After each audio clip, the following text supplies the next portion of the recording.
Hi everyone, hope you are all doing well and welcome back to another New World video. So many players are going to be taking a very casual approach to New World, which is great. Everyone Eden. We're playing Eden, guys. We are playing Eden. Eden is what it is. should be able to play the game at their own pace. But if you're anything like me, then at least part of the fun is a little bit of getting your grind on and starting to tackle the leveling process. Guys, I'm going to say real quick, okay? We are going to try to build a fort ASAP. On launch day, we are going to log in. I need everyone to level up. We need to get 1,000 gold between all of us. We are going to build a fort and conquer a zone, so I need everyone to join the guild and deposit as much guild as you possibly can. Covenant, Eden, Covenant. What is it, 100k? Yeah, you're right. I think it's 100k. I need as much gold from everyone to build a fort or buy a fort as soon as possible so we can start conquering this zone. Everfall? Of course, Everfall. Of course, Everfall. Now, on the way to 60, I think all we care about is holding Everfall. Other zones, fuck them, whatever, who cares? Also, I'm going to be leveling with my PvP toggled on the entire time. So I highly recommend you guys to level up with PvP toggled on as well. If you see some people trying to fuck with other people on the Covenant, in our guild especially, help each other out, fuck them up. We're going to do it. You get like a 10% XP boost also if you're PvP leveling. Now, as far as the zone control, like I said, only Everfall. That's all we care about. Once we're 60, we can start thinking about taking other zones, but for the sake of leveling, Everfall is all we care about. We're going to make sure we keep that fort defended, but beyond that, nothing else fucking matters. Yep. Which is what I want to be covering in this video. So, that's it. Sit down, grab yourself a cup of tea, and let's get to it. That's all it's going to be. So primarily, your core form of leveling is always going to be questing. Partially the main quest line, sort of as and when you hit the relevant level requirements, because the main story quests are actually pretty heavily level gated.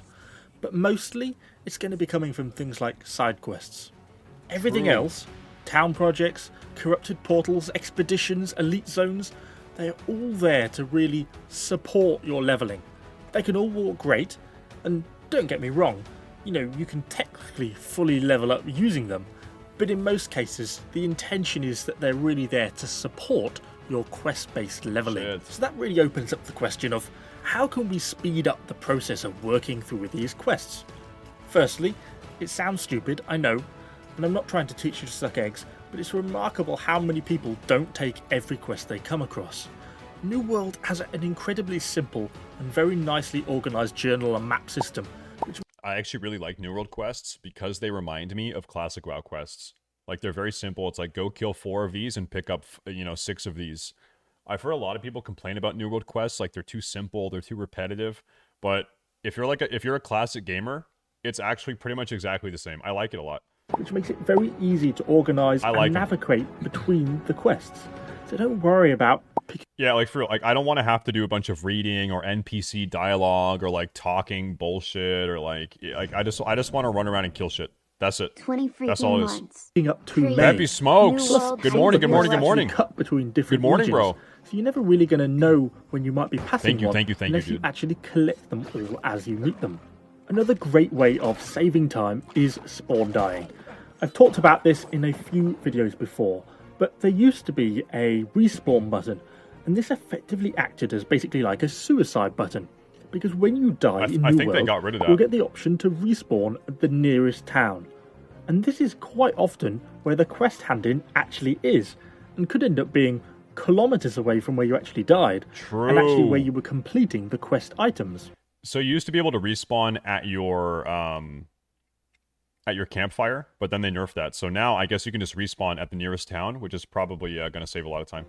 Thus it can save you not only a lot of time, but a big chunk of walking. Or at a minimum, you can die, respawn at the nearest town, and then fast travel to a town that you actually do want to be at, right? But as I said, that respawn button has now been removed from the game. Oh, fuck. But actually, in reality, the core mechanics remain the same. That button only acted as a suicide button. So if you die to mobs, drown yourself in a shallow river, it all has the same effect, and you can still respawn to that town. Bear in mind, this will cause you a small amount of equipment damage. Who cares, bro? Like you salvage so much fucking equipment in this game. Like you salvage so much. Not being able to repair your gear is literally never going to be a problem. Who cares? On both items equipped to you Yeah. and stuff in your inventory. But in the early stages of the game, you'll be changing equipment so regularly that it really doesn't matter much. True. If you're not keen on the respawn dying though, then it can be well worth making the most of the respawn shrines that are dotted around the map. You will have to discover them first before you can use them, except for the one you get unlocked next to Jonas.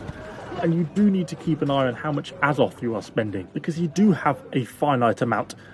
Azoth actually is a very big limiting factor. If you go a bit crazy on the fast travelling, you'll soon find yourself running out. And finally, if you are struggling to locate them, then you can always make use of New World Map, the website that I seem to recommend almost on every video now, which makes finding them so much easier because you can actually get that's okay, Cyroth. I'm not too worried about it, man. World. Finally, on the topic of questing, running these quests as a group is a super effective way of cutting down not only the time it takes to complete these quests, but also the difficulty. Plus, it can actually just be quite a lot more fun. Whilst in a group, so long as you are combat flagged, and by that I mean if you fire an arrow at an undead or you hit a withered with an axe, then you're combat flagged. Then when a groupmate kills, say, one of the 12 withered you need to defeat for your quest, it will count for you too. Easy. You can also split up to search for chests. If you're trying to level really fast, does anyone know, is it worth it to do each dungeon one time? Or should you just skip the dungeons if you're trying to boost out? I feel like dungeons are actually probably going to slow you down. Like, that's kind of my take. That's part of your quest, or find items, or join up to defeat dungeons? more challenging I don't bosses. know, dude. There is certainly an increased efficiency to group leveling. Just one time for the quest. Whilst you're running around I guess world, so. completing all these side quests and main quests, you can also be thinking about town projects and faction quests. To take back one thing 100%, he actually just mentioned it, the faction quests. I am 100% level 15, 30, 45, 100% making sure I have enough faction tokens to buy an entire set of gear. The faction token gear at, like I said, 15, 30, 45, that gear is so fucking juiced out. It's so good, dude. Faction quest first. So good. Once you've picked your faction, which you should be doing around level 9 or 10, you'll have the option to take 3 PvE and 3 PvP faction quests. Yep, this shit. I'll leave out the PvP stuff for now because not everyone is going to want to flag, and that's really a topic for a separate video. But for the PvE quests, the key is to look at their location. Sometimes they might actually be close to, or in the same place as, your next side quest. Hell, sometimes they even have the same objectives. I once had to go to a place for a side quest to kill 12 ancients and collect 2 chests. I then got a faction quest to Dude, also I'm so kill excited, 12 man. Like, ancients I'm in the so same fucking location. hyped. So really, It's gonna be I've only so got fun. to kill 12 once, and I'm completing 2 quests. If that's the case, then it would be absolute madness to not be taking these faction quests. Not only are The website we were looking at earlier is called streamersonnew.world. This site, I think, is really inaccurate. I would not trust this site. I 100% would not trust it because it got my server inaccurate. It got Sequitia's server incorrect. And also, it's saying that it's correlating follow count with impact, whereas I don't really think that is such a good way to do that. Like, there are streamers that have really high follow counts, but they have very low view counts because maybe they've kind of fallen off or they aren't as popular as they were 5 years ago. And so you have streamers that have very high follow counts from a long time ago, whereas today they're maybe not such a big streamer, and then their impact is like artificially inflated, right? but you'll also be earning faction currency to spend in the faction store. A great way to increase the speed of your leveling, so be sure to check out the faction missions before you leave town. Town Important. projects.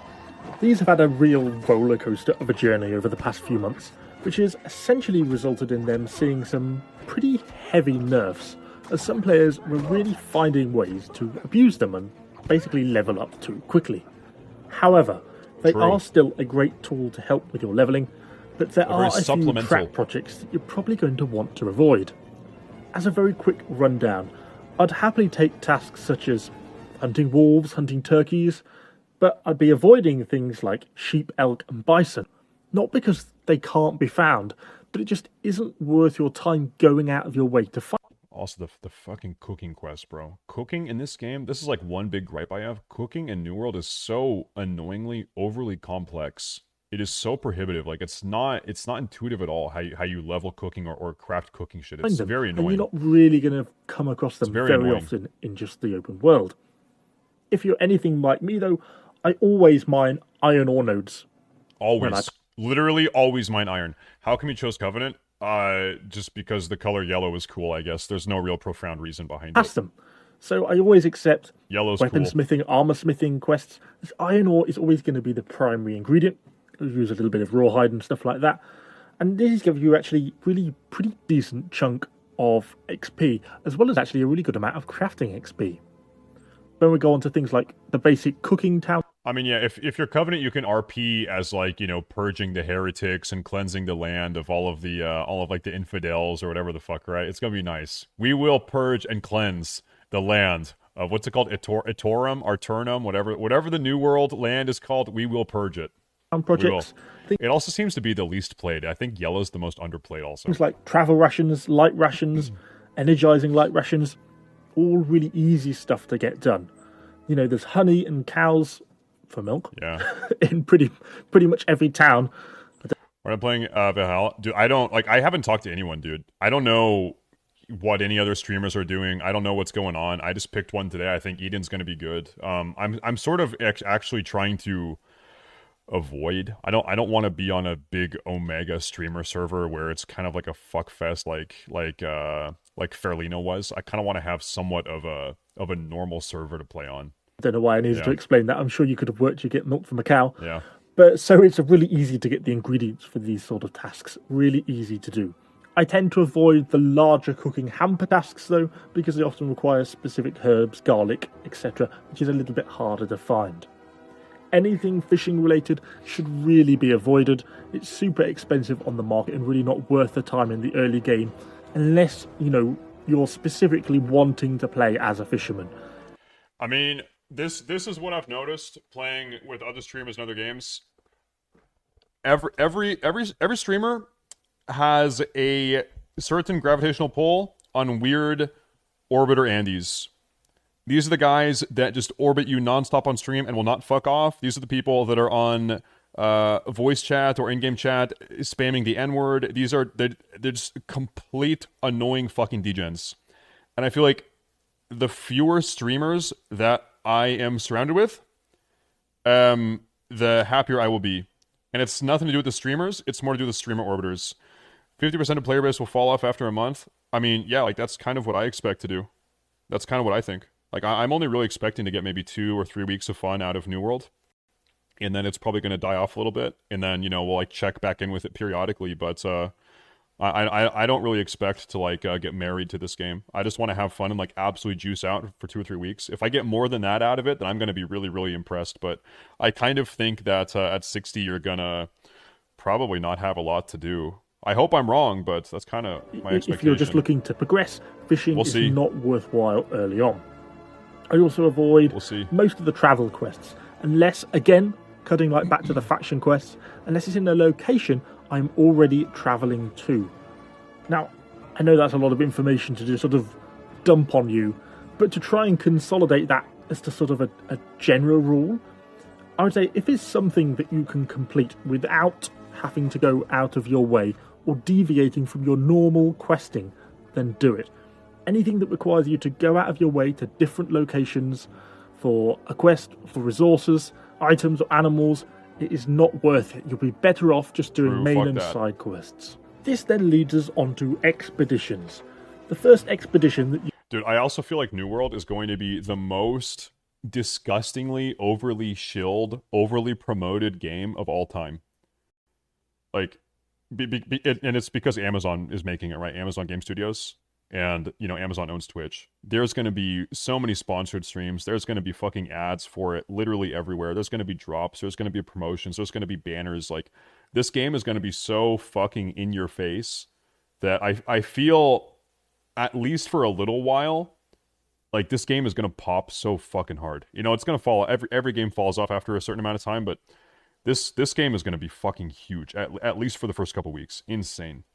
You'll encounter is Ambrine Excavation. It's a recommended level 25, but in reality, you can sort of look to tackle it a little bit in the early 20s, as long as you have a sort of half decent group with you and a healer. I mean, seriously, get a healer in the group. It makes such a difference. For your first run through, you should have not only the main storyline quest, but a fair few side quests as well to go with it, which should mean you get a little bit of a bumper XP haul. But beyond that, you'll find that all expeditions should have a repeatable quest that can be accepted. In Amrein's case, playing on the first beta, you know, yeah, I remember like the first dungeon run you do when it's actually part of your story campaign, like your MSQ. It's worth doing. And then there's also like the other bonus quest you can do, but going into dungeons for the sake of the repeatable quest, I feel like it's maybe not the best XP per hour. This is from Barkimedes, just outside the dungeon.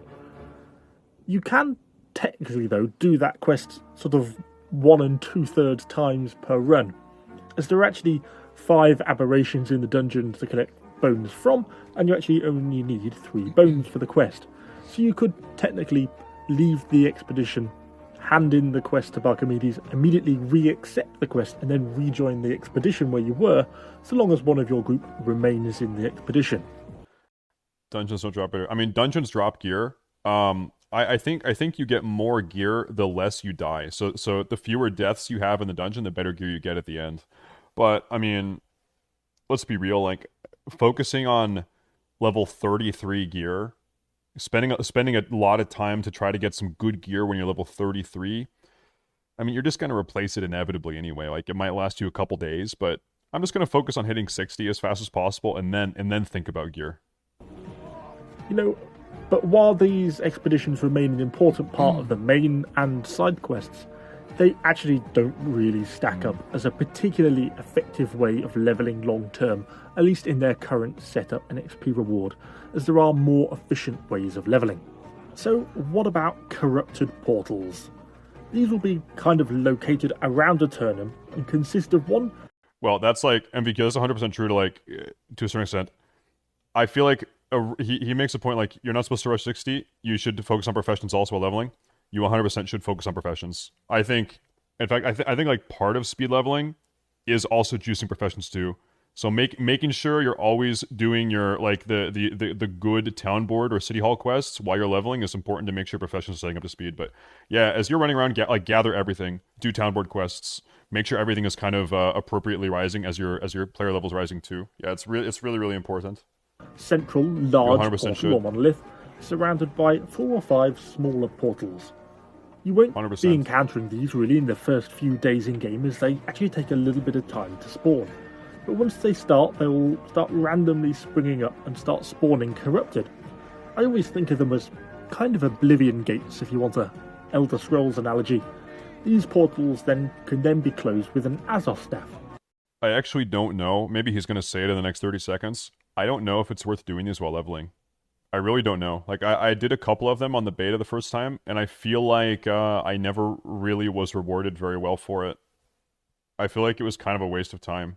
You think it is? It's worth doing? Alright. You can see my Corrupted Portals guide for more specifics on how to close each type and Azov staff levels, etc. if you want to kind of get more of a deep dive. This was on the beta like 3 months ago or 4 months ago. I feel like it was kind of a waste. Once you sort of reach the mid-level. And they can be a very effective source of leveling. But for them to be effective, you will need to be running them as a group. It's not that you can't run them solo, at least the smaller ones, but it just isn't efficient. The XP reward just isn't worth it. You can maybe tag along with some randoms, since Corrupted Portals are not instanced. So as long as you actually land a few hits on the enemies, it will count your contribution. You don't need to be actually a member of the other group's group, as it were. So you can just sort of tag along as a solo player. It's actually, though, not so much the XP gain. Yeah, this is 100% true. Main story, plus PvP, plus professions level, and then professions are tied into City Hall quests. And then also, one more thing I would add to what you're doing that I'm going to do, I think this is smart also, is make sure you're doing the PvP quests enough to have enough tokens to buy the PvP gear every 15, 30, 45 level breakpoint, right? But beyond that, like that's this seems like the formula. Yep, very true. Gain from the portals or from closing the portals. But the PvP gear that you get is so fucking good. Method. So good. It's the XP gain from the territory standing that you'll be gaining from closing the portals that makes it nice. On top of this though, you do get a good chunk of equipment, and you actually get a nice little bit of Azoth, which is always well worth having. And finally, that leads us on to Elite Zones. These got some huge buffs in the last open beta, with up to 60% health boost for elite monsters, which is pretty crazy. Hi, Willow. These can still be effective to run as a group though, and they do give reasonable player experience, but it's not really anything special, and generally, if you're doing it just for character leveling, you'd probably be better off running the quests. However, where Elite Zones come into their own is really for weapon mastery leveling. It is really one of the most effective ways of leveling up your weapon mastery. It can be hugely useful, particularly in the early game, to sort of unlock. And this is something MVQ mentioned. One of probably the single best way to level up weapon masteries is to PvP. So flip on PvP and just go fuck people up. You level up your weapons so fucking fast. Some of the extra skills and passives early on, super useful for. And also, as far as just questing, I'm not even talking PvPing, but if you're PvP toggled while you're questing, right, or killing mobs, I think it's a flat 10% bonus XP. Wars and PvP. On top of that, you can really be expecting to find a good number of chests, which are not only going to be giving you good crafting resources, but also some pretty decent equipment drops. So yeah, these Elite Zones can well be worth it. They do definitely need to be run as a group, as really a minimum. You can also run into larger groups. You can put a few groups together, maybe go as a 10 or a 15 or something if you wanted to, and you can then really start to smash through them up very, very quickly. So that really covers the Elite Zones most are actually of the fucking core dangerous. leveling methods currently available in New World. Hopefully this has given you a little bit of an insight of what you might want to do to be leveling your character. Main quests, side quests are really the way to go, but there's a lot of interesting stuff to do on the side, which is going to gain you a few levels, help you. It's a good reminder. Guys, once again, we are going to be playing on Eden. We are playing Covenant, the yellow faction. If you would like to join our Discord, type !Discord. Join my Discord, and then in the announcements channel, there's a link to the New World Discord. That's how I'm going to do it. So that's the best way to do it. Yeah, Eden, Covenant is the plan at the moment. I think that's what we're going to end up doing. And you can join, you can play with us. It's going to be a ton of fun. It's going to be a great fucking time. We got people talking about, planning our approach, talking about the meta, figuring it out. It's going to be great.